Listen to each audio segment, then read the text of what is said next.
and welcome back to the Masters of Modern podcast. Today I'm your host, Ben Bateman. You guys usually know my co-host, Alex Kessler. He's not here. He's in the early throes of fatherhood in the best possible way. And I am joined today by the third host of the Masters of Modern podcast, the MMcast, Mr. Michael Grothy. Welcome to the show, sir.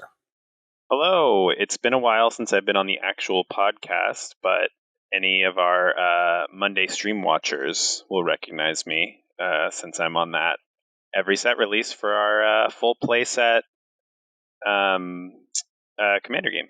Well, I'm really happy to have you here. Your credibility as a Magic player has gone through the roof significantly in the last year or two that you have been on the podcast less, as you have been involved in designing Magic cards. You actually have been making. That's true. I was process. Yes.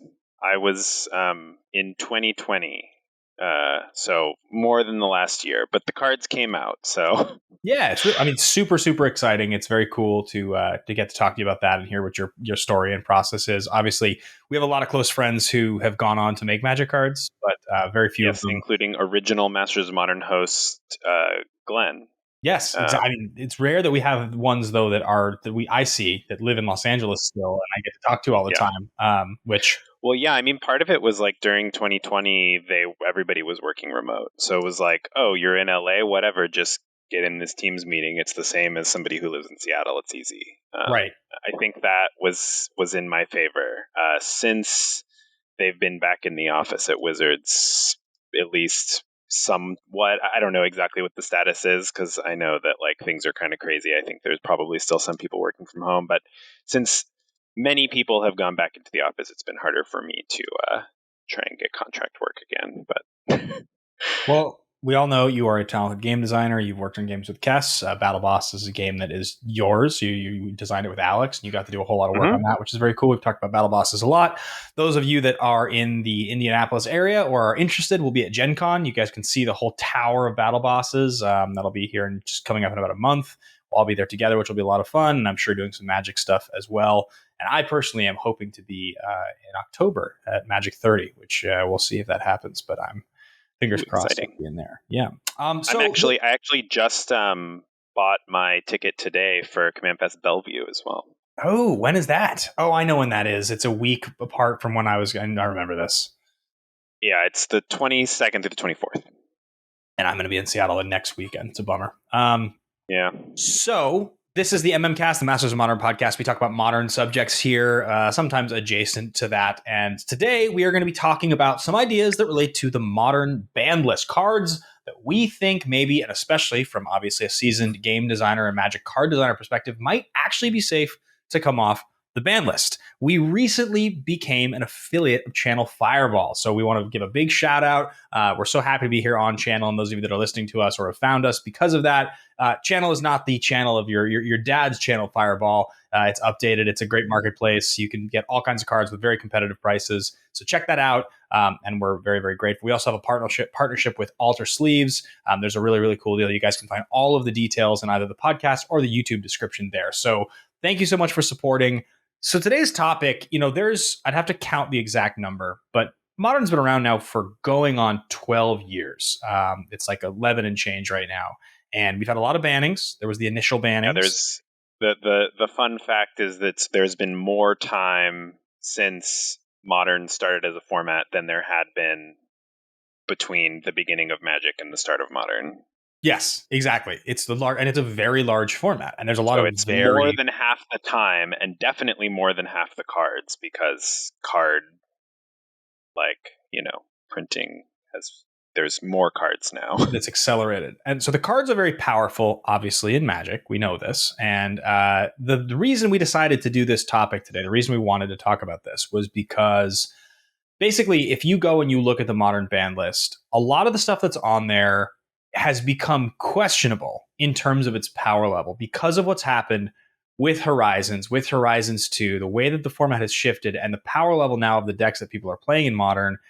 It's not really balanced, the ban list and the cards that are on there entirely in the way that I think it once was. Now, that's not to say that we want to do somewhat aggressive on banning here, But I think the nature of the conversation today is going to be to look at the ban list and try to ask, you've been in these meetings, you've talked about card power level, format to format, obviously it's different, but this is a muscle. Not my area necessarily, but sure. Understanding the way a card is designed, ideas, and what is fair to put onto a card is something you have more experience with than I would say most people that have ever guested on or even been on this podcast, only because you have actually been forced to have those conversations with people that make those decisions. I'm not saying that you can be the end all be all, but I do trust that your sense of I this mean, is. I guess like one thing that I'm like in particular that when I look at the ban list is there are cards on here that like would it dominate the format if you unban it?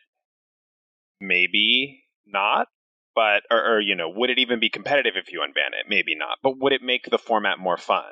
Right? Like I think that's something that I feel confident speaking about for, I think that there's like, and we'll get into it, but I think there are cards on here that like may not be dominant, may barely even be playable, but like there's just no reason to remove it from the ban list. Like putting a card on the ban list, you're taking anybody who has built that deck or thought about building that deck, started investing, you're kind of like ruining their investment, and that sucks for them, right? So like it's a big deal to ban a card because like you're taking people who like to play that deck or taking people who have made a financial investment in that deck and kind of like penalizing them for just trying to play a deck that was good, right? And that sucks. But I think removing a card from the ban list needs a lot more weight, in my opinion. Like it has to kind of improve the format in some way. Otherwise, I think it's better to just leave things on the ban list. Well, and cards get banned for different reasons. And I think one thing that's really unique about Magic, and one of the reasons that this conversation is so interesting with a format like Modern, is because many other games that cards get nerfed, digital games where they can change the text on the card. I played quite a bit of Hearthstone. I've played quite a bit of Clash Royale. These are games where cards and characters can get nerfed. It's not hard to do. Magic's very different. Now, the alchemy conversation is different, but classically, paper cards, right, they have to be a little bit more measured because the design of the card is 2 years before it's going to actually get release. The eternal formats, they don't test for as much. And so, but there's also going on 30 years of sample size, which is very different from games like Hearthstone, right? It's like you're not dealing with a game that now I guess is probably going on 10 years. Those early days of bans, you're talking about a year, 2 years, 3 years of, we're going to push this thing and it completely changes the game. With Magic, they've tried so many things. They've tried to push so many different concepts and different types of power that it's rare that something comes along and is just so abrasively broken. It's not that often. It's like the last few years with the War of the Spark and that kind of run, Eldraine, we definitely had a few more than we had a few more than normal in the last few years, but classically Magic doesn't make that kind of mistake that often. And so I think that when you look at the stuff that's on the ban list, it's come from all different periods. And so what I want to do to start the episode, and I'm curious. There is a good amount of stuff, and as a lot of people will point out, there is a good amount of stuff from Eldraine forward. But yeah, I mean, actually, before we get into the lists, there is a game that we play, and this is going to be cruel. I'm going to put Michael on the spot right now, and we're going to watch him squirm. It's unfortunate. But we always play a game on the episodes. It's a trivia game. And what happens is we throw a trivia question, and those of you that are listening, you get to mull it over. Michael's going to hem and haw for a second, even if he knows the answer. I have to come up with a trivia question right now. And if you know the answer, you put it in the comments. If you don't know the answer, you have to like and subscribe to the video. That's the deal. If you get it wrong, if you don't know it, you got to like and subscribe. If you do know it, you put it down below. So I'm going to ask Michael a question. And the question is going to be this. Can you name 5, 0, I'm talking actual 0 CMC artifacts from Mercadian Masks or earlier? Okay, specifically Mercadian Masks or earlier. You got to be masks or earlier. 0 CMC. If you got to name 5. I remember. Yeah, we were doing like a game at Origins where we were trying to figure out was like cards that could be cast without mana or something like that. Maybe it was 0 CMC, but there was no We played time around with it. restrictions. We played kind of this thing. round, and then we got a lot of the later ones. It was a tough one, and so this is the hemming and hawing part. Because 5, if those that are listening, Okay, so first, are we saying first printing before Mercadian Masks? First printing before masks, yes. And the 0 mana artifacts? Yep. Can I just do the 5 Moxen? No, you can't. Sorry, that's incorrect. We forgot. No power? We forgot Lotus and the Moxen actually completely. We got them eventually, but it was way too late. It was like we were like 20 cards deep. I'm adding an addendum, and I'm sorry if those of you that have typed out all the Moxen right now. No Moxen or Lotus is allowed in this game. Okay. So I guess Ornithopter. There you go. Okay, that's one. Phyrexian Walker. I pulled that one on you. I'm glad you thought of that Classic 03. Urza's Bauble. Sick. I'm trying to remember. Oh, Zurin Orb. Oh, yeah. We forgot Zurin Orb. That's one of my favorites. Yeah, that's a good one. I'm on 4. That's 4. Yeah, you're doing pretty well. Shield Sphere? That's the one I was looking for. Walker and Shield Sphere were the two that I wanted to hear you say, so I'm glad you went to those. Well, I remember you got those in our game last time. Yeah, it was my old Pongify my Shield Sphere on turn 1 deck, so I could get myself a 3/3. It was broken, just broken power, crazy power, absolutely broken.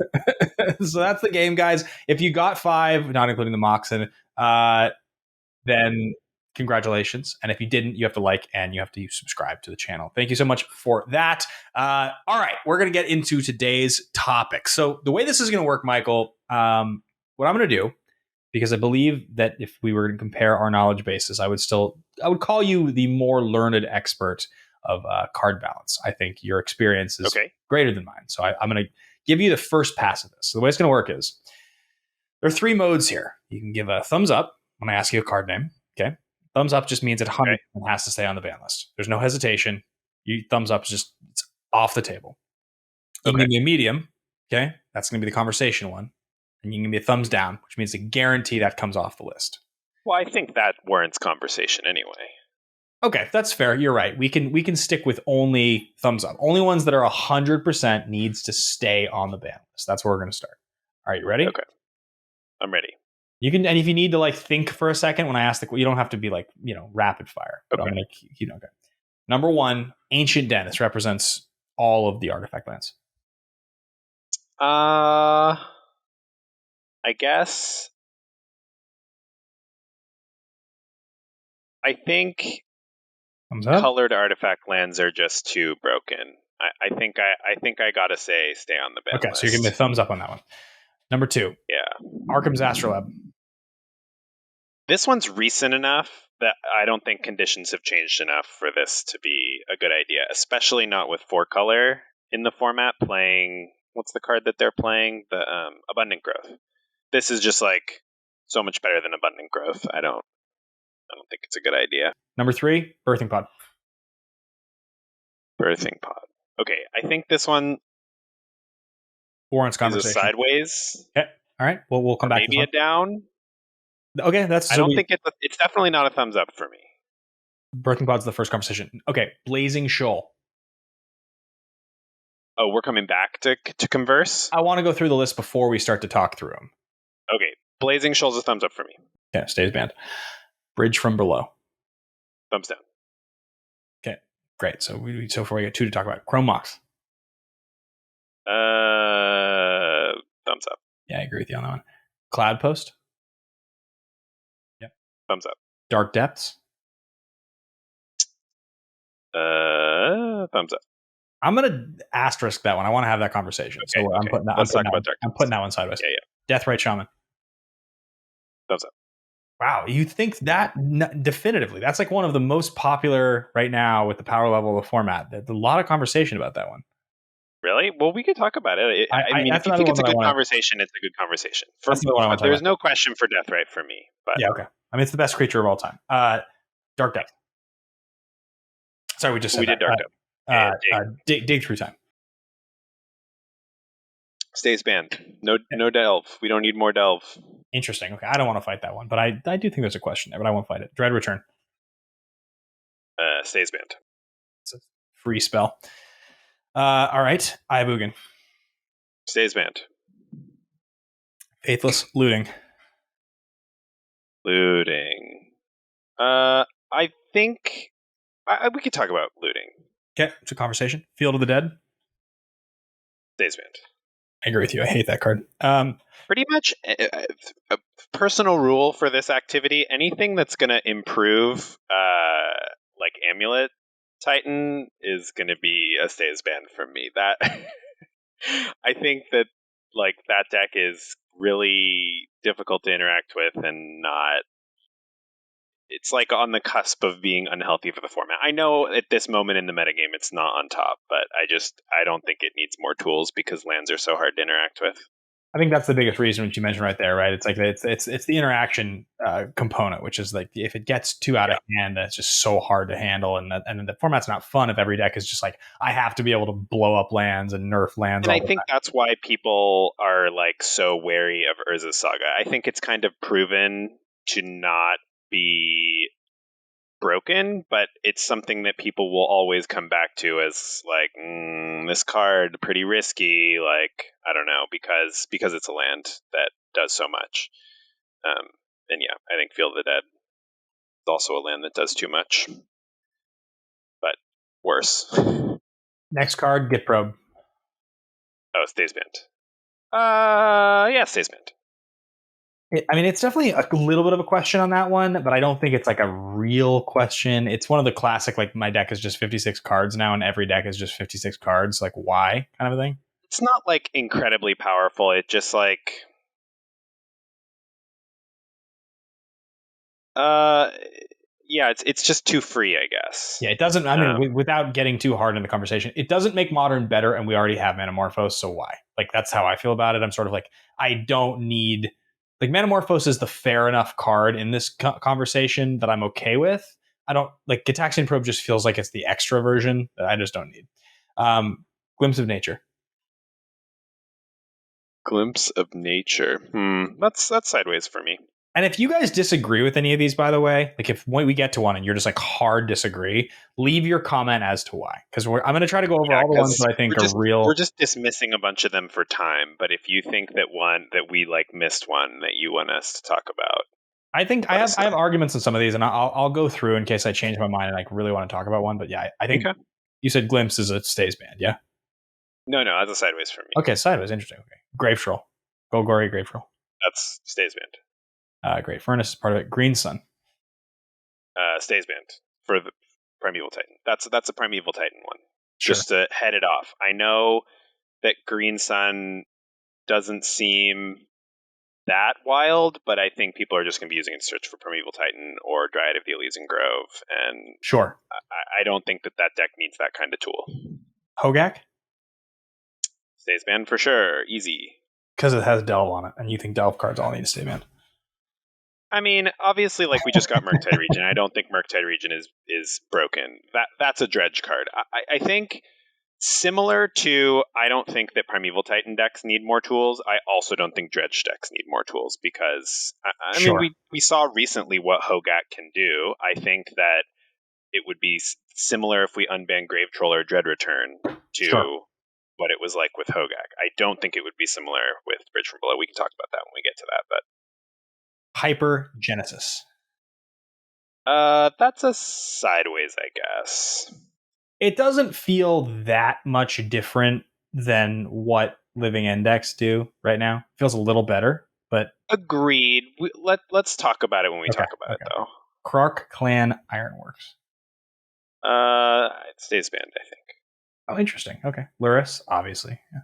We can talk about Ironworks. Yeah, Luris is a recent ban. It's another card that is it very powerful? Yes, I think it warps the format in a way that is unpleasant more so than just power level on its own. Like it depresses mana curves because people are like, it's like, why not just play Luris in my deck? And it like pushes a lot of cards like Kaldra and stuff like that out of the format. And I think it's more fun to be able to play with all the cards rather than being locked into Luris's restriction in half the decks. Right. Okay. I think this is obvious. Mental misstep. Yeah, I think that's contender for card that most needs to stay banned. Yeah, I would agree. It's actually sort of funny now looking back at mental misstep, because we're not going to talk about it, that card was ever printed. It's one of those ones that when you talk about it, it's like, I don't actually know how you can justify, because in any format, I think it's a card that was tested for standard. I mean, like, especially back then, they were not testing as much for eternal formats just due to like resources. They have a lot more resources now, and so I think they make an effort to test for older formats, especially modern, because they make cards specifically for modern.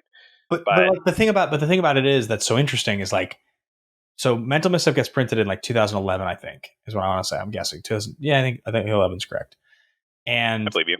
by 2011, think about all the cards that cost one that were exceptionally good and had been exceptionally good. Now, granted, like, it's printed in a time when modern doesn't exist yet, so it's right at the front end of modern. So like, you're really thinking about vintage and legacy at that point, and they're maybe not even really acknowledging the formats. So maybe they're just like, those aren't real. Like, that we're only printing cards, we don't care about them. And now 10 years later, Well, it's and like, I think more than that, it's like if you can print a cool card for standard, like it's better to do that and just ban it in legacy than to not print that card. And I think that logic still somewhat stands. I think they're a little more careful because of the popularity of modern, but at the time, I'm sure that it was like, well, maybe this breaks legacy, but it's fine. We'll just ban it.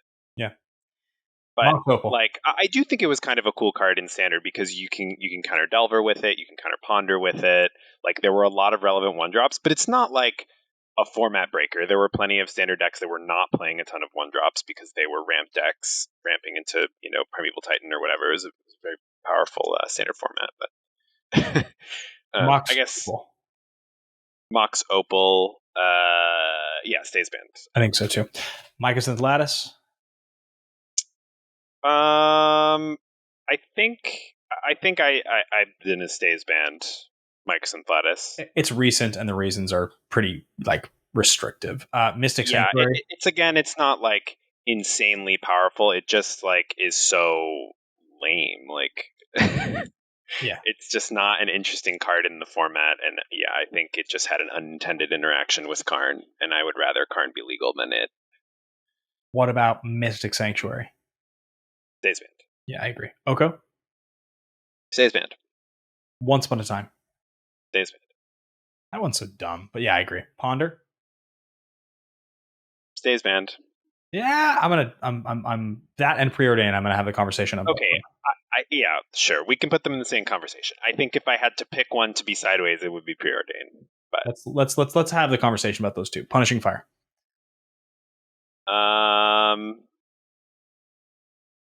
I'm gonna say stays banned, not because I think that Punishing Fire is like incredibly powerful, but I think because it's already on the ban list and it's like really unfun to play against and like really punishes small creature decks in a way that is just like not super healthy for the format. I think I would want to keep it off. I don't think that it would necessarily like all the best decks would be playing Punishing Fire, but I just think like it's already on the ban list.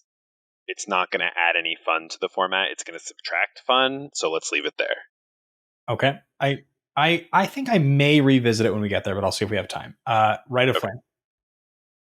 I guess stays banned with Rite of Flame, but asterisk because I guess like Seething Song and Rite of Flame are basically in the same camp, and if I had to pick one, it's Seething Song, similar to Ponder and Preordain. Interesting. Okay. I think I'm gonna just vote both of those stay banned. I think I don't think I have any. Yeah, I think when Storm is too good, that's bad for the format. Yeah. I will. The only reason I would think about unbanning one of them is just because Storm is like nearly gone from the format entirely, and I think that is kind of a loss. Like, I think that was a cool and notably budget combo deck that was a good entry point to Modern for a lot of people, and it has like a unique play pattern that I think is cool. I don't ever want it to be the best deck. I don't even ever want it to be tier 1. But at this point, it feels like it's so, tier 7 or whatever. And I feel like it deserves better than that. Maybe But because just modern. that's my whole spiel on Seething Song. We don't need to talk about it anymore. Yeah. I just said everything I have to say about Seething Song, basically. But Modern's just better than it's ever been, so those cards are not as quite as impressive as they were. What about Second Sunrise? Stays banned. I don't know that eggs would be top tier, but I don't ever want to play with, Yep. I don't want it to be. Sensei's Divining top. Yeah, stays banned. Spirit Guide? Stays banned. Skull Clamp, you already mentioned earlier on the show. Yeah, that's one of my top stays banned. Okay. Splinter Twin. We can talk about Splinter. Summer Bloom. No more Primeval Titan decks. Yeah, okay. Well, I mean, I'm fine with Primeval Titan decks existing. I don't want them to become more powerful. Summer Bloom, yeah, not necessary. Tybalt's Trickery. Stays banned. That card probably should just be unprinted. Just a weird interaction. Treasure Cruise is just better than Dig Through Time, so that's clear. Tree of Tales. We have to that Jite. Stays banned. Same reason as Punishing Fire, basically. Just except it's like more broadly applicable. Reduces diversity and restricts a certain type of deck to a point that's like not really good for Modern, kind of a thing. Right. And if it was in the format and you were arguing to ban it, that would be one thing, because like I said, I think there's pressure to not ban stuff, but I don't think that there is a big pressure to unban stuff, and I don't think that Umezawa Jite would add any fun to the format. I think it would subtract fun by punishing small creature decks, way more than, like, disproportionately, same as Punishing Fire. Last card, Uro, Titan of Nature's Wrath. Yeah, it stays banned. That's okay. So the cards that are on here that are actual conversations between you or me, I'm just going to count them here. We got Birthing Pod, Bridge from Below, Dark Depths, Deathrite Shaman, Faithless Looting, okay. Glimpse of Nature, 6. Hypergenesis is 7. Ironworks is 8. Wow, that's not a lot. Ponder and Preordain are 9 and 10. Punishing Fire maybe is 11. I might revisit that, maybe. Splinter Twins 12. Yeah. And that's it. I hate Uro. I kind of think Uro, if we have time, I'm going to get there. I hate that card with all my heart. It represents everything about Magic I dislike, which is I never, ever want games of Magic to feel like they are just this like inevitability resource play of like, I will never be able to like luck my way into beating you by 1 life because like this thing you have is never going to stop. It's like, I hate that style of Magic. Some people love grindy Magic. I can't stand cards like that where they're just so easy to play. Like there's almost no downside to playing them, and they just constantly feel like your other cards that were designed differently are never going to be able to stack up because they can't get the value. I think Uro's not that fun. And I also think like the biggest bogeyman of Modern right now, I think, is the 4-color Omnath deck. I don't think there is anyone who wants to see that deck playing Uro. Well, also that deck, I mean, or like Omnath is very similar to a card design to Uro. Yes, they're both very similar. Yeah, I mean, I think the big difference with Uro is that it keeps drawing cards. That's the thing that pushes it over Omnath. Omnath replaces itself, which is annoying and can put you ahead on mana. Uro also puts you ahead on mana, but it draws like a bunch of cards and is resistant to removal spells. Omnath also costs 4 to do anything with. Like it's also does Uro. I mean, playing Uro for 3 is whatever. Well, it's like cycles though. So I mean, like it's a little bit more of a if you're getting burned out, like if it's and you can't recover or your lands are bad or something, like Omnath is still a little bit. It's still like a reasonable challenge. Like it's not like sure. And if you play it, if you hit your 4th land and then play it, you're not gaining life immediately, which is relevant. Like theoretically, the way to beat the 4-color deck is to go really fast, but Burn struggles because of the 4 life. But if they stumble a little bit and have to play their Omnath on turn 4, then you can maybe kill them or somehow get it off the table before they gain the life. All right, and that's not true with it. the answer to the question, and I believe the title of the episode, or close to the title of the episode, is going to be how much of a ban list, or does Modern need a ban list? The answer I think here is pretty clearly yes, because there's a lot of cards on here that are no question for me, slam dunks. There's a lot of cards in here that I think are questionable, and I would lean just like the same as you with a big thumbs up. Like I think just definitely it's not even a power level thing. It's just how fun is Modern with these cards. Some stuff I think it is a power level thing, but yeah, some stuff, yeah, it's not going to add anything to the format to have more, more Blazing Shoal in it. I think people sometimes forget when it comes to something that has a competitive edge. Just because it's competitive doesn't mean that it's not a game. And games are intended to be fun.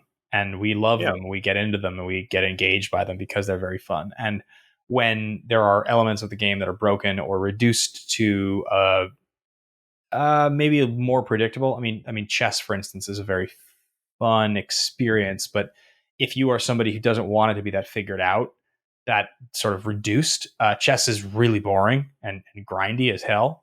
And that's what certain cards on here kind of make the game feel like, which is where you get into conversations like Uro or Punishing Fire. That's just, I don't know how good that makes Magic. So there's about 12 cards. I want to go through them and have those conversations. So before we get into these 12 or so cards that I want to debate the reality of unbanning, I do want to remind everybody here, be sure to subscribe to the channel, leave a comment below. If you're not following or subscribed on audio, it does make a huge difference to us. We mentioned our sponsors already, channel. And as one last thing, if you guys are hearing this, it's a couple days away. I'm going to be in Atlanta, Nashville. I just finished a show in Orlando. Those of you that know that I play live music. I'm doing this kind of independent tour across the country. I was lucky enough to have Michael actually there with me in Columbus, the first show of the tour. It was really cool. It was a good show. There. Highly recommend. Yeah, I appreciate that. It was really fun. And they're all very intimate, kind of one-on-one hangout type of deals. So if you've checked out my music, or even if you haven't, go to benbatemantour.com. I'm having a great time with it. I'd love to see you there. So let's talk about these cards. I'm going to jump into the first one here. First card that we're really having a conversation about is Birthing Pod. Okay. Classic card. Birthing Pod, been around since, again, New Phyrexia, very similar to Mental Misstep. It's an Alex favorite. It is, and they've tried to come up with cards that are like this over the years. None of them have really landed. What was one? Hero's Pyre was, I think, the name of a card. It was like a tribal one, something like that. I mean, there's often a Neoform deck that floats around in Modern, something like that. I don't think that there is. I mean, I suppose, are there people neoforming? Yes. Does it have like if you go to a Modern GP or whatever, should you expect to play against neoform? Probably not. But you never know. It's possible. Maybe somebody's neoforming their Mirror Enforcer into Grieselbrand. Maybe somebody is neoforming in their Yawgmoth deck. Maybe somebody is who knows? Or Allosaurus Rider into Grieselbrand, but yeah, I would say that when I think about Birthing Pod, the biggest argument against it for the years has always been, every creature that gets printed from here on out, if it's legal, is more of a problem because the options are limitless, and you guys can see it on the screen of what it does. You're chaining together the +1 CMC, so any kind of persist or undying, anything that when it enters the battlefield untaps or returns. There's a lot of different sort of tricks that of the 10,000 creatures that have ever been printed, or 15,000 or something, there's several hundred that have very real implications with a Birthing Pod style deck. I don't think that Birthing Pod costing 3 and then activating for 1 at this point is more oppressive, really, than anything else in Modern. Modern is so aggressive and powerful. The turn let's say you burn on turn 1 and you get this down, and then turn 2 you play it, and then you activate it on turn 3 and you win. Like, to be able to have the accelerant and get it down, not have it get countered or removed, to not have like a piece of interaction in your opponent's hand at that point, or they're doing something that's going to kill you on turn 3. I don't think it's oppressive. It feels right on the edge. it does feel a little Yeah. consistent. That's the one issue I have, is that I do feel like there's enough things that exist that if this was legal, a turn 3 win would be somewhat consistent, which we don't really want at this point.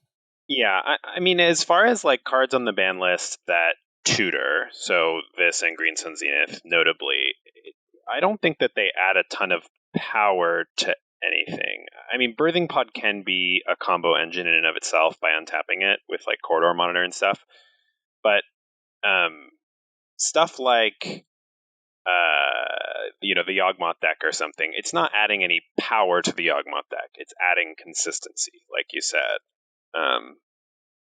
And yeah, I don't know if those decks need the consistency or if the consistency would improve Modern at all. I don't know. I think Birthing Pod is on the edge because I do think it's a card people like to play with. It would possibly revive, the Kiki Pod decks, or maybe we'd see some other creative uses of Pod. But yeah, I think it's really risky. Because I think that there's a lot of pressure to ban thing or to not ban things, but also not unban them. I err on the side of leave it banned, but I think it's really close. I think the fact that they've tried to print so many different versions of cards, whether it's Neoform, Nisa, the Pyre, like there's so many cards that are similar that if you wanted to take advantage of it, you could, and they haven't, leads me to believe that I don't think it would make the format worse. I don't think that a Birthing Pod deck at this point is more consistent or better than many of the things that we have. You mentioned Yawgmoth. That was the deck that came to mind for me. It's so similar in a lot of ways, because it's kind of the premier creature combo deck right now. I'm thinking about how good took the throne from Heliod Company. I was gonna say, think about how good like the Heliod Company decks were. They were super solid and consistent for years, and they were never they never were oppressive. They never were banned. They were really good at different times depending on what people were doing. I don't think that unbanning Birthing Pod makes that style of deck the clear best deck. I just think it makes it a competitive deck. So I'm of the mind at this point, I think unbanning Birthing Pod. My vote is I think we can unban it. Yeah, I think it's pretty close. If I were in charge of the ban list, if you and I were in charge of the ban list, you could probably convince me.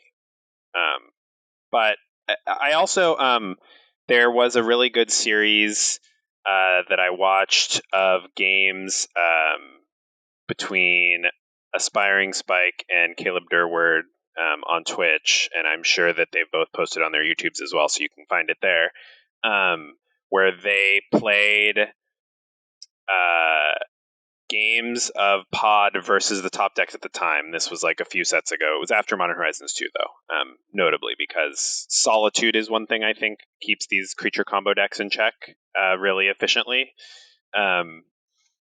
If you're like, Pod my bird into Corridor Monitor, untap my thing, and you respond to the untap trigger with Solitude, then they untap their Birthing Pod and they have no creatures left, and right, and you get to do that for 0 mana.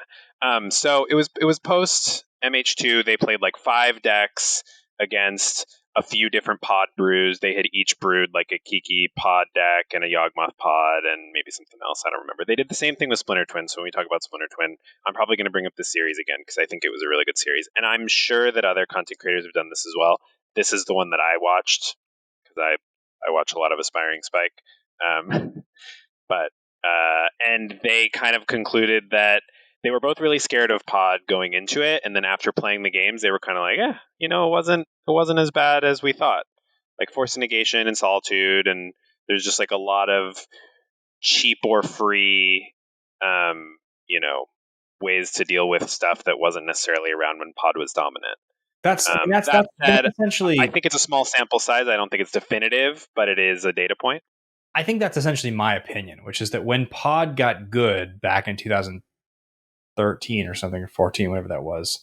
No, it was like 2015 probably. But whenever that happened, I remember thinking, I'm surprised this is as good as it is. I didn't think this was the power level that it is, but I understand the consistency aspect. And we don't really have requisite answers that fit into the best decks. And so that's why this is a problem.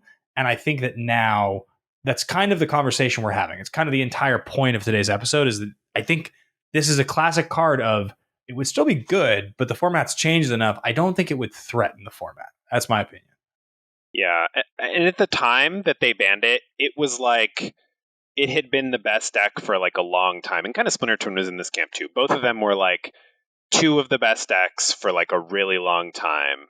And it was always like, oh, well, there's a lot of counterplay and this and that. And they really were hesitant to pull the trigger on it. And I think it's in part because, like, it's not necessarily the power level with Birthing Pod in particular. Splinter Twin's a different story, I think. But with Birthing Pod, it's not necessarily that the power level is like off the chart.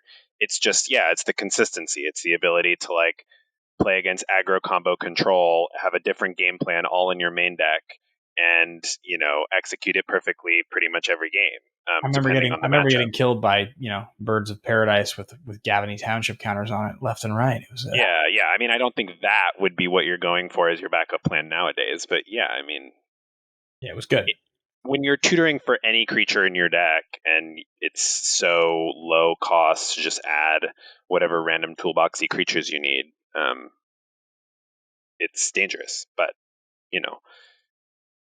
So that's card one. My vote is it should be legal. We're getting into card two, which is Bridge from Below. Now, you didn't hesitate on this one. You gave me a thumbs down. Tell me why. And for those that don't understand it, because this is a complicated card, Bridge from Below is originally an enchantment from Future Sight. It is black. It's a card that basically, and I'm going to do this clumsily, but basically states that if it is in your graveyard and things happen on the board, you get benefits from it. It's a card that benefits you directly from having it in your graveyard. You don't actually really want to ever cast it. You really realistically want to mill it and have things happen. So it plays nicely into graveyard strategies, dredge type of strategies, and it was very powerful in the Hogak decks from a few years ago. Why is this card okay? Yeah, like history of Bridge from Below, staple in Legacy Dredge because you have access to Dread Return and Icarid in particular, which you sacrifice creatures, and so you're getting the 2/2s out. And then you can use the 2/2s to flashback Cabal Therapy. Oh, Cabal Therapy is another reason. It's another way to sacrifice creatures from your graveyard. So between Icarid, Cabal Therapy, and Dread Return, you have a bunch of ways to sacrifice creatures from your graveyard to get the zombies, which you can then sacrifice again, and you're going off, basically, right? But those cards are not legal in Modern, and notably, Dread Return is banned. And Cabal Therapy and Icarid are both just too old. But the reason it got banned in Modern was because Hogak had just gotten printed in Modern Masters. It was obviously busted, best deck in the format by so much. And the best version of Hogak that emerged before the ban was a version playing Altar of Dementia, because Hogak is just a big, huge creature that's basically free. And so you can use your Altar of Dementia to mill yourself more and play Hogak again, you dredging the cards and whatever. And you're using Bridge from Below to make a bunch of zombies while you do this, which can then convoke for Hogak.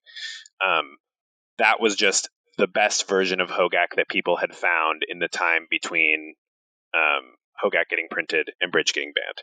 And they really didn't want to ban Hogak because it was brand new. They were like, we want to give Hogak a chance in this format. We're going to ban this like key card that it is not historically powerful in Modern, but is historically powerful in a Magic sense, and also is like, it only operates from your graveyard, so it's like a really unusual card and really narrow. Let's ban that one. Turns out Hogak was still busted. Whoa, who knew? So they had to ban Hogak. I think Bridge from Below was just a casualty of Hogak. And I think that there are interesting things you could maybe do in a Vengevine Shell with Bridge from Below or something like that. Like, I do think that it would add fun to the format without adding power. I think it is a somewhat risky card because anything that's giving you free resources from your graveyard is risky. But I don't think that, like, there are enough ways to use a bunch of 2/2s that you have to jump through this many hoops to get in Modern. It's not like Field of the Dead, which also just makes a bunch of 2/2s, but it's like Field of the Dead being a land is so much harder to interact with than the graveyard. Also, if it's in your graveyard and you have a creature in play, that gets killed, it gets exiled, correct? That's the way the card works? Yes, yeah. No, if an opponent's creature dies, it gets exiled. So Whenever a creature you control dies, you get a 2/2. Whenever a creature an opponent control dies, you exile it. so it's a very fragile effect that, like, Yeah. the way it works and the way it was printed originally back in the day, like, it's not there to be some gross inevitability engine. It's a very corner case, sort of niche thing. And if the conditions aren't correct, it doesn't work. I agree with you. Yeah. I think this is a card that is weird. It's one of the most confusing cards ever printed, no question. Yeah. But from a new player, It does nothing if it's in play. yeah, it's one of the cards that for years I've played forever. I played against forever, and I still, like, trying to explain it just like offhand. I still have the confusion in my brain of, like, remembering exactly how it works. But I would agree. I don't think it's oppressive, so I would go. I think along with Birthing Pod, I think this one is okay to unban. Let's move on to card number 3 on this conversation. Dark Depths is the one that I want to bring up. And the reason I bring it up is because the classic way Dark Depths works is a land that if it goes to the graveyard with no counters, you get a 20/20 flying indestructible. So Vampire Hexmage, which is a black 2/1 creature, can sacrifice to remove all counters from target permanent, which means Dark Depths goes to the graveyard with no counters. So with Urborg, this can happen quickly. Black lends itself well to hand disruption. This sets up for a pretty unfair, not fun version of Magic. The backup plan being Thespian Stage, which copies it, and then, whatever. Point being, it's a 20/20 indestructible flying. There are a million different ways to handle that. Whether you're talking Path to Exile, Solitude, like, there are a lot of different ways to handle that token. And you have to jump through a lot of hoops and 2-for-1 yourself to get that token. If you happen to curb out with the Urborg and the hand disruption and the Hexmage, if it all happens that way, I can see that this would be very good, and it's annoying. But the reality is, just like pongifying an Ornithopter on turn 1, which is obviously not as good, 2-for-1ing yourself to get a benefit in that early stage of the game where that's the way your deck works. If your opponent has any way to get around what you've just done, your 2-for-1's really bad. And decks in Modern are very powerful, and they take advantage of a stumble quite quickly. Path to Exile just in itself just gets rid of this. I don't think I'm fighting for Dark Depths, but I've played a lot of Dark Depths in Highlander, in the format we've talked about on here before. I've played a lot of it, and it's really good. If you go for it early and they have the answer, you tend to lose, usually. Yeah, I guess that, like, Turbo Depths is one version of this deck. I think Primeval Titan decks would play Stage and Depths. And again, I don't love giving Primeval Titan decks tools. I also think that a 20/20 is easy for many decks to answer, particularly white decks with Prismatic Ending, like you said, Path to Exile. I think Path to Exile is kind of at an all-time low in Modern, but, if you needed to get rid of a 20/20 at instant speed, it's there for you. Prismatic Ending being a sorcery, if they end step it. Yeah, because if they end step it, Prismatic Ending doesn't do anything. So Solitude and Path to Exile is where we're at. We're assuming a world Dark Depths gets unbanned, everybody plays Path to Exile. Blue has Brazen Borrower, and perhaps other bounce effects would see play if Dark Depths was popular. But beyond that, like, red, black, green decks have pretty much no way to interact with a Merit Lage, and they have pretty much no way to interact with lands or a Vampire Hexmage. Because again, you have to counter the Vampire Hexmage before it hits the battlefield. So a blue deck can maybe do that in the same way that they could bounce the Merit Lage. But I just think that there are decks that could answer a Merit Lage. There are also decks that could not answer a Merit Lage. I don't think. Yeah, exactly. Push, bolt, heat, whatever, you name it. Not removal that isn't white or a bounce spell. I guess suspend gets rid of it now. Yeah. Sure, I guess maybe people start playing Suspend, but that's another blue card. Why don't I play Suspend? People are so dumb. That card's so good. You should jump into MTGO, get a rental service, play some Suspend. I've got myself Traders, man. I love it. Goes in all my decks. I love that card. Yeah, I just think it's lands being too dangerous when they present this big of a threat not just this quickly, but also like Ren and Sixes in the format. You could see a grindier depth stack that's like recurring the depths, which is often what depth stack, not with Ren and Six, but often what depth stack are doing in Legacy is they can recur it with Life in the Loam or something. Like the lands deck in Legacy that can Life in the Loam exploration, just keep making Merit Lages until you run out of answers. And I just, because it's a land that puts your opponent on a 1 turn clock at instant speed. Yeah, I don't think it's the move. So I feel like you've convinced me on Dark Depths. I think what you said about the inevitability that goes along with playing a Primeval Titan is pretty important. The next card on the list is Deathrite Shaman. Now this one you definitely voted alongside Dark Depths should be out. I want to have this conversation. I've seen this online a lot. Now, if you're going to talk about the best 1-drop creature ever printed, ever, right? There's like 3, 4, 5 of them maybe that are really in that conversation. Ragavan and Deathrite are right at the top of that conversation. They're 2 of the best. Dragon's Rage Channeler is very good. It's one of the best ever. There's a couple that's like the 3, but the fact that like we're talking about best 1-drops ever, Ragavan is dominating Modern right now. It's all over the place. It's a huge card. It's not the most played card, but it's definitely a very powerful tier 1 drop. The question is, why is Ragavan more okay than Deathrite Shaman? That's the first question I have for you. It's a 2/1 that needs to connect to a player to do anything. Now, the dash makes it a little bit easier, but I think a lot of the time, like later in the game, you top deck it and you can't get through. Your opponent has anything in play. They have a 2/2. They have a 1/1 token. They have a Frogmite. Who knows? Some random duder on the battlefield, a Snapcaster Mage, a Ledger Shredder, anything, and it can block. And your Ragavan does nothing. Now, of course, people are typically playing it in decks with removal and counterspells, disruption to try and sneak it through. But in a format without days and force of will and that type of stuff, the reason it got banned in Legacy pretty much, it's just it falls off pretty quick. I think on turn 1, it's pretty comparable to Deathrite maybe, but I think later in the game, Deathrite continues to generate value by acting as Grave Hate, even incidental Grave Hate in matchups where you wouldn't normally board it in, like Murktide or something. And it also drains them if you're ahead. It gains life if you're behind. It ramps if you have stuff to spend your mana on.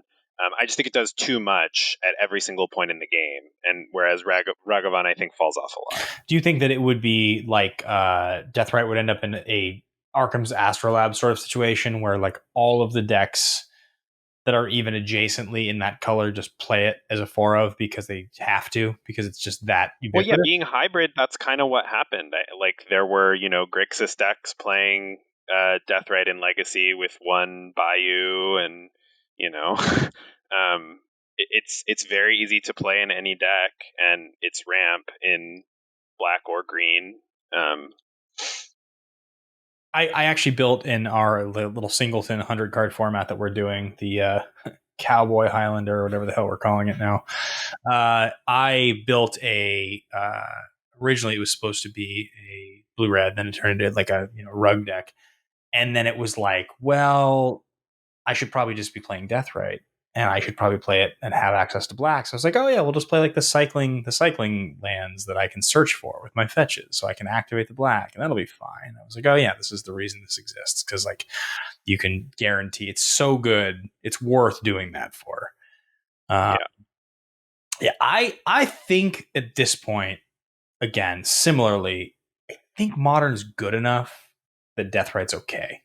I don't think it's possible that you like legalize that you end up banning Ragavan and Deathrite eventually, but right now I feel like the format is powerful enough. I think it's okay. That's what my gut tells me. I don't think it makes the format unfun. I think it's just another powerful thing people are doing, because I just think I think this one is more power level for me than fun. I don't think it's a card that reduces the amount of fun in Modern, but I do think that the power level is too high. Okay, this one's been talked about a lot. So let's move on to Faithless Looting. This is one of the most beloved cards ever in Modern. It is one of the sort of most beloved enablers. There's so many cards. So many cards are made better by Faithless Looting. So many decks are enabled by Faithless Looting.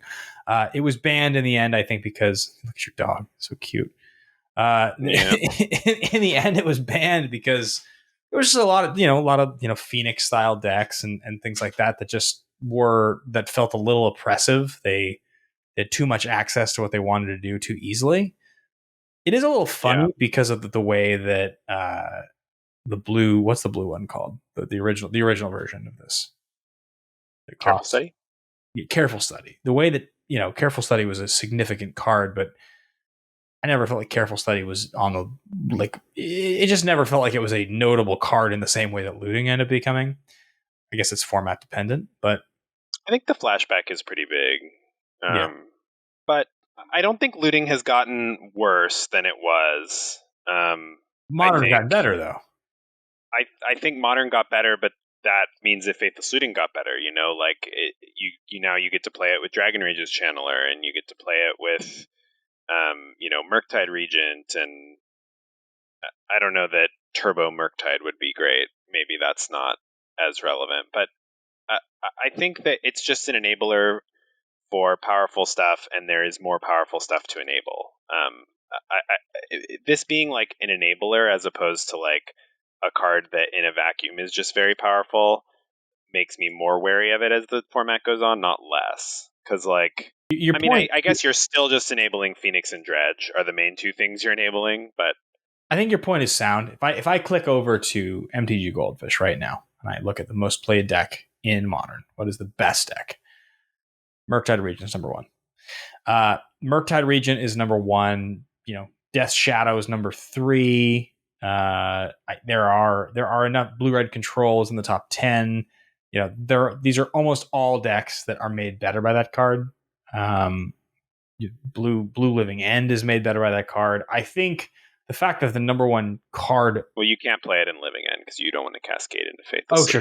You're right. But Murktide Regent is the number one deck on here, right? Like the fact that is the current number one deck in Modern, and Faithless Looting just makes that deck. It does just turbo that deck, is a little bit of a concern. It's tough, man. Like I just like that card so much, and I feel like its power is so low. Really, it's just a. I don't know. It just feels like a kind of irrelevant card, but it's hard to reconcile the fact that of every single banned card, what is the single banned card that would make the best deck right now better? Probably Faithless Looting. I mean, Cruise maybe, I guess, is the other one, but like Cruise and Dig and Ponder and Preordain.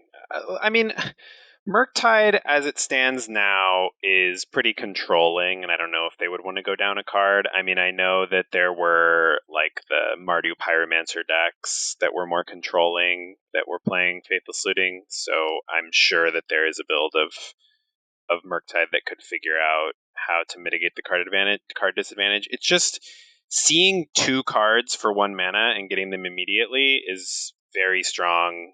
Even if you have the card disadvantage, and the fact that you get to flash it back kind of pushes it over the edge, because what happens is you're going down a card, right? So you run out of cards more quickly. But when you run out of cards, you just flash it back. You see some more cards. You do some more stuff.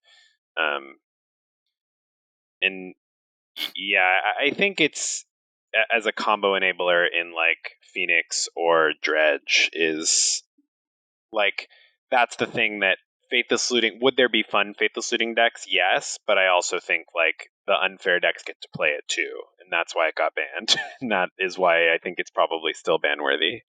When we talk about it now, it feels more reasonable to stay banned than some of the others. It feels less like Deathrite, where it might be fun. It feels more like this is just going to make the best decks better, and in a stupid way. So I agree with you. I think I would keep Looting banned, even though it breaks my heart to say so. Glimpse of Nature, 1 green. It's a Elves card in Legacy classically. It obviously makes it a big turn. It's a combo turn type of card. It's 1 green. You actually said this one you thought was reasonable. Tell me why. Yeah, I don't know. I would be interested to see how it would play in Modern. It feels innocuous. It's only ever been good in Legacy in the Elves deck with like Heritage Druid, Nettle Sentinel, which of course are legal in Modern, and so maybe you could do the same thing. You don't get Gaia's Cradle in Modern. You do get Craterhoof. I don't know. I think it's like What's the one card that's missing though? Isn't there one of the trio? There's Heritage Druid, there's Nettle you're Sentinel. missing Birchlore Yeah, you Rangers, can't. but I don't know if that is super relevant. I mean, I think Heritage Druid is the main combo with this card. Let me quickly look up a legacy list. You don't have Quarian Ranger, you don't have Wirewood Symbiote, but those aren't Wirewood. That's the one I was necessarily trying. super That's the one I was important. trying to remember. Yeah, I mean it's Yeah. missing some cards for sure. Remember, Beck and Call has been a thing you could do in Modern for a long time, and Yeah, it was and one now more there's a mana. green-white version with flashback, Rite of Harmony from not Shadows, the recent Innistrad set, Crimson Vow. Yeah, there's been a bunch of like almost glimpses, but the thing that's strong about Glimpse is that it's so cheap that you can play multiple glimpses in one turn. You play a glimpse, you go off, you draw a second glimpse, you play it, and now you've just locked up the game. Whereas playing a 2-mana card while you're trying to go off on a slim margin is like a little bit tougher, especially if it includes a second color of mana that isn't, your primary color. So they're like way worse, even though they're twice the mana cost, I think they're more than half as good. Sorry, less than half as good. Something like that. You know what I mean. Yeah, I get you. But I don't know. Just Elves has never been so oppressive in Modern. I wonder if it could be. Like people who have experience with Elves and Legacy always say, like, oh, you can't unban Glimpse in Modern because it'd be too good. And I'm inclined to trust them because I don't have that experience. But also not having that experience, I'm like, how bad could it be, Yeah, I mean, Elves. My experience playing against Elves and Legacy has always been that, like, once it gets going, it's over. Like you once the chain starts going, you just tend to lose. Yeah. Yeah. You don't really want a deck in Modern that by turn 3 feels that way, and that's basically what happens. You play a Glimpse, and you've got the right creature suite. But yeah, I mean, I agree. I think that like Elves is a beloved tribe and a beloved deck in a lot of formats, and there are people out there who still play Elves in Modern despite it not being, I know I played anywhere against. close to tier 1. I But played yeah, I against mean, it it's in the type of feature thing. matches before, like in major events. I mean, Elves is Yeah, it's a good deck. I would argue it's a here. beloved deck. That's why I think like it might add fun to the format for people to get to play Elves. I agree with you that it could subtract fun by just being a really uninteractive deck that wins really fast, which of course a lot of these ban cards, that's what we want to avoid. But I don't know. I would be interested. I know that there are no banlist Modern tournaments. I've never looked into them very seriously, and they're always kind of lower profile. But I would be interested to see if anybody has built Glimpse Elves in those. I mean, I guess the problem is like people have access to mental misstep and stuff, and it's just like I think I would argue that Glimpse, given my experience and this conversation, I think Glimpse stays banned. I don't vote for that. I think I vote for the thumbs down on this one. Hypergenesis is one that we wanted to have at least a brief conversation on. The question I asked you initially was the difference between a Hypergenesis deck and a really good Living End deck. And why is Hypergenesis more dangerous? Hypergenesis. So the two big Cascade decks, I think Cascade decks are like top tier right now, and that's Crashing Footfalls and Living End. Living End is rely on the graveyard, so you get to graveyard hate them, but they get to play all these like cyclers that dig to their pieces, and that's strong. And Hypergenesis, wouldn't necessarily be playing these cyclers that cycle them into their thing. They'd be playing probably more similar to what Team of Rhinos is playing, like early interaction, Fire Ice, and that type of stuff. Brazen Borrower. But I think like the fact that Hypergenesis doesn't use the graveyard and like kind of goes off faster than I think it would be similar to Footfalls in that you would be playing a lot of the same cards as Footfalls, except you'd be playing Emrakul's and Greaselbrands, and you would be putting them into play instead of Rhinos, basically. And there's kind of more of a deck building cost that you have to put these cards in your deck. But then once you put them into play, you're just so unbeatable. The haymaker is two much four more fours. intense. Yeah, I think I agree with you. And Rhinos is a deck that I don't. Rhinos and Living End are both decks that I don't want to get more tools, kind of the same way I don't want Primeval Titan decks to get more tools. I feel like they're strong. I don't think that cards need to be banned out of those decks, but I don't want to see them get any stronger because they're kind of on the line of what's acceptable, Yeah, I agree with you. I think the fact that you can't thwart the Hypergenesis deck with the graveyard, I think the fact that its haymakers are so epic when they happen, like it's not that thing where it's like, oh, your thing went off, I can still recover. It's like, oh, your thing went off, and now you've got Gristlebrand and Emrakul, and I'm like trying to hit my land drop. Is I think the reason it's not fair, just because the cost of having those cards in your hand may be high, but the payoff is also so high that like there's nothing any deck that's playing against you is going to be able to accidentally put into play that's going to feel even remotely. Yeah, and like all the free interaction is so strong for these Cascade decks, the Furies and the Endurances and the Force of Negations that have been added to Modern. Right. Yeah, I mean, thank goodness Spirit Guide is banned, but yeah, I think all the free interaction kind of makes up for it. The next one is the Ponder Preordained conversation. This is a hybrid conversation. So early bannings, like we're after PT Philly, like after that initial run of decks, these got banned. And consistency is the reason. Blue decks that want to be able to just get to their combos. We've got Thought Scour, Consider, Opt, Serum Visions. We've got so many options that have been played now over the years that are not as good as these. Preordain and Ponder both have their own strengths.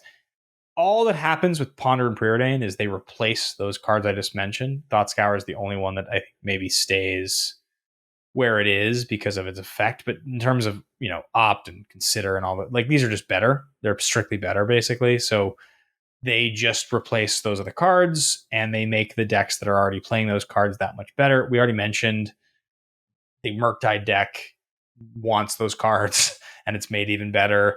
You could unban one, you could unban both, you could unban neither. It doesn't really feel like what the cards that are being played currently, they don't feel any worse, actually. Like, sorry. They don't feel like they're bad. They actually feel like they're of the requisite power level that I would hope for. And these cards feel in comparison like they are too good to me, roughly. Yeah, I agree with that. Yeah, and I think like the brainstorm problem in Legacy, like Legacy is super duper color imbalanced. And at this point, you've kind of just accepted, that's what the format is. You play brainstorm, you play Ponder, you play Force of Will, and 75% of the decks or something are going to play those cards. And so that's just how the format is. And I think it's a strength of Modern that it's not that.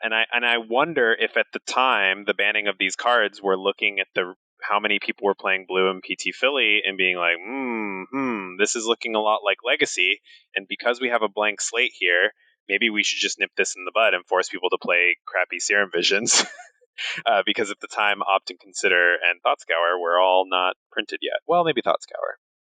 It was around the time when Thought Scour got printed. Thought Scour was printed in Dark Ascension, I think. And I want to say that the first one was like, I think I don't think it was. Anyway, there were not, like the options for cantrips back then were pretty bad once you banned Ponder and Preordain. But I think that was by design because the consistency provided by the blue filtering was just over the top, and it skews the format towards blue. I mean, we've already seen it in Legacy, and I think we're better off not finding out. If the consistency offered by Ponder over Consider is just that much or not, I think you're right. I think the cantrips that we have give us functional blue decks that find what they're looking for with consistently, and I wouldn't want to see what they could do with a Ponder or Preordain instead. Yeah, I think so. I mean, I'm a blue player. I love these cards. I've played them a lot. I would prefer them, but I don't think my deck needs them. You mentioned Punishing Fire. I'm going to say Punishing Fire and GTA quickly just to address the concern there because I don't really want to get into the full conversation of either one.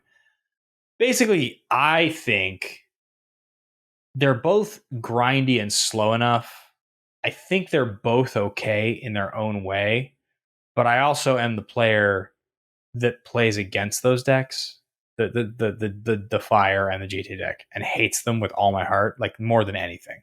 You've played a lot of Magic against me, and you know the decks I like despise these cards. Like that, all I want is to be able to fly in with a 3/1 or a 2/1 unblockable with some kind of counter backup that and have some sort of draw card effect. Like that's the only thing I've ever wanted to do, and these cards make those decks impossible, and I hate that.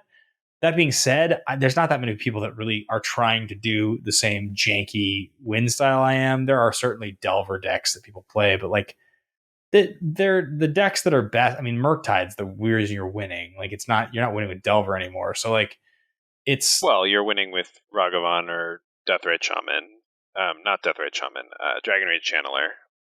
sure, but I mean, Both even get even those pretty cards hosed coming by these down, cards. even those cards coming down, like Punishing Fire is slow. GTA is slow. Like that I do feel like in some ways these cards are okay. I don't want to see them unbanned, but I don't know that they are problems. Yeah, I mean, like I was saying, it's not a power level thing. I agree with you that these cards are somewhat slow given the pace of Modern, but I think that they just disproportionately punish certain types of decks, like Hammer Time in particular, or get the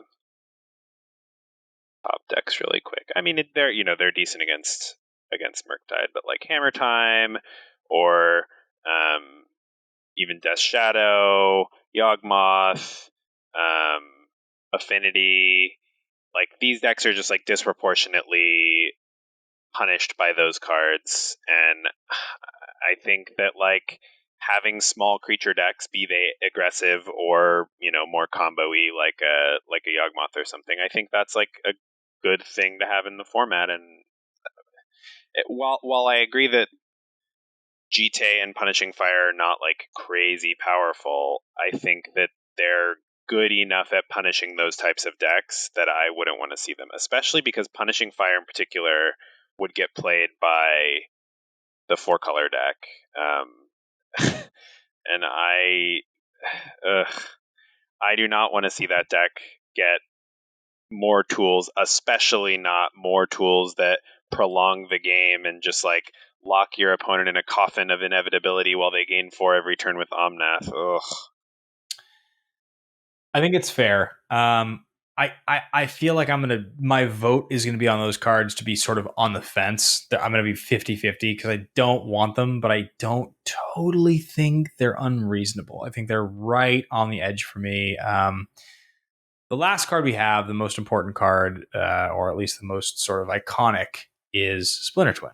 It's the last card that many people have talked about over the years. It was the original best deck in Modern. Red 2 enchantment goes on top of one of 7 creatures. Historically, it goes on top of Deceiver Exarch or a Pestermite.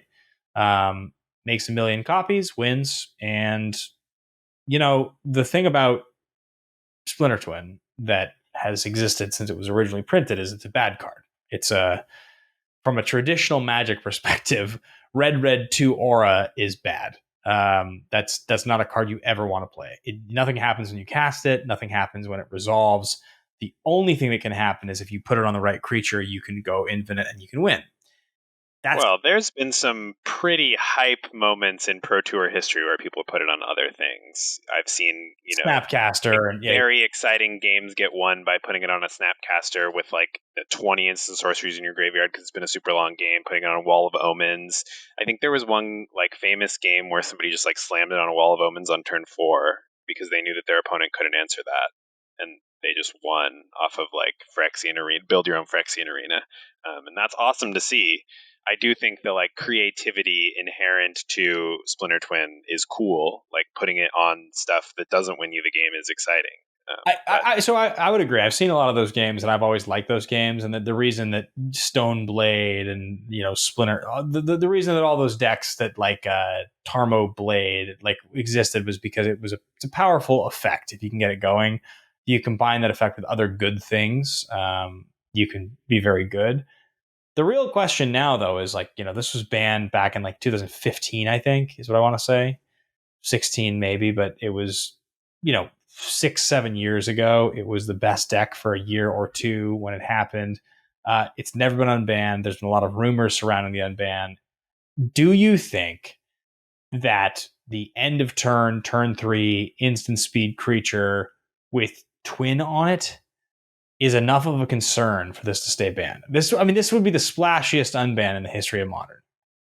Yeah. Okay. So, and this is like same thing kind of with Birthing Pod, where Caleb Durward and Aspiring Spike did a series where they both built some twin decks. They built Classic Blue Red and Jeskai, and they had a couple different decks each, and then they played them against a gauntlet of like the top Modern decks at the time.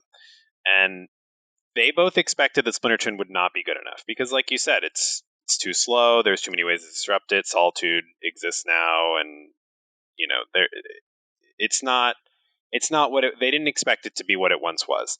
But when they were playing the decks, the things that they were saying afterward were like, it's not that Splinter Twin itself is what's powerful. It's the threat of Splinter Twin. It's that you can never tap out. You can never put your shields down because your opponent can just win. They can just play Exarch and untap and win with counter backup and whatever else. And so it wasn't necessarily that the combo was the fastest or the most consistent even. It was just like the threat of it made your opponent play in a way that this blue-red value deck can just outvalue you and win. They can just play on your end step, and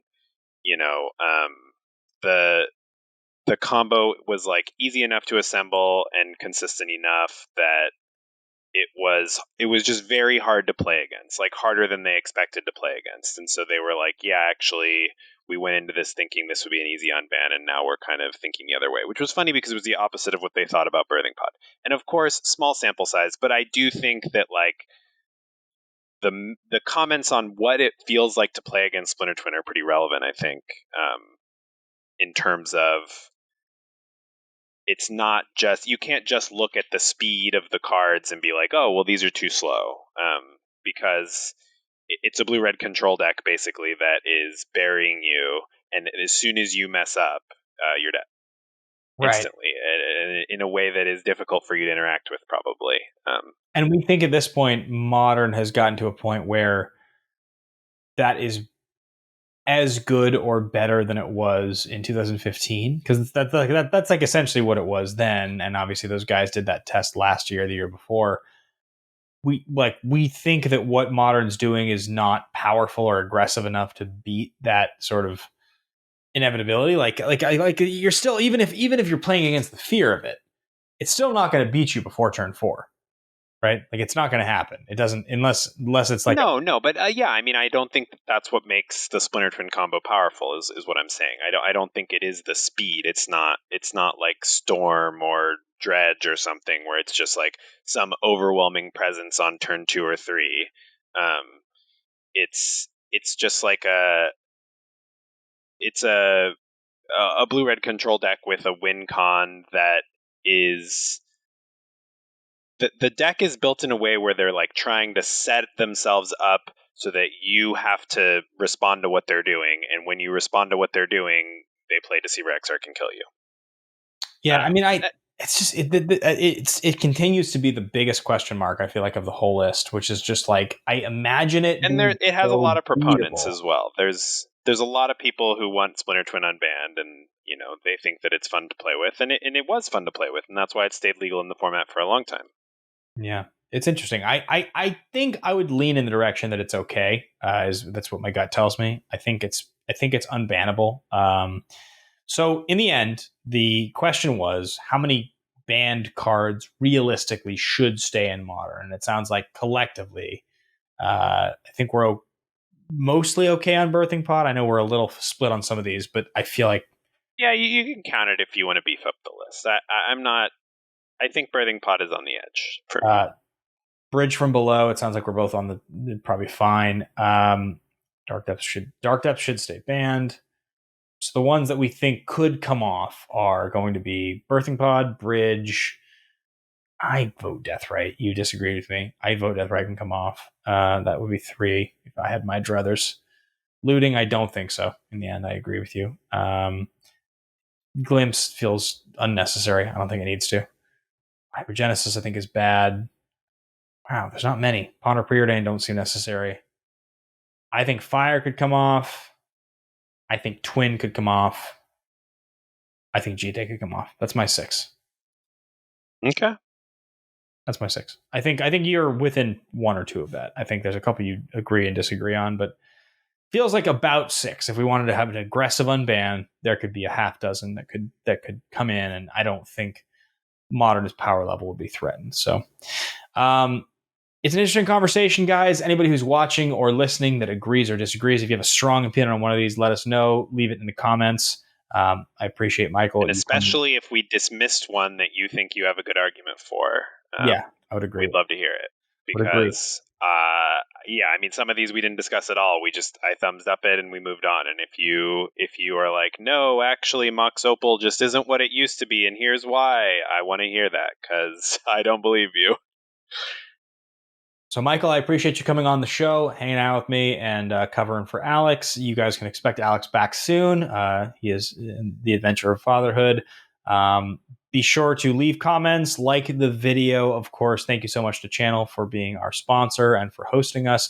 And one more time, for anybody who happens to be on the road, by the time you hear this, I will be playing in Atlanta and Nashville this next weekend, followed by Seattle and Chicago and San Francisco the following weeks. So benbatemantour.com. I'll see you guys there. Otherwise, Michael, the man, thank you. See you soon. And thanks for having me, guys. Bye, everybody. This has been a production of Time Traveler Media, sending podcasts into the future.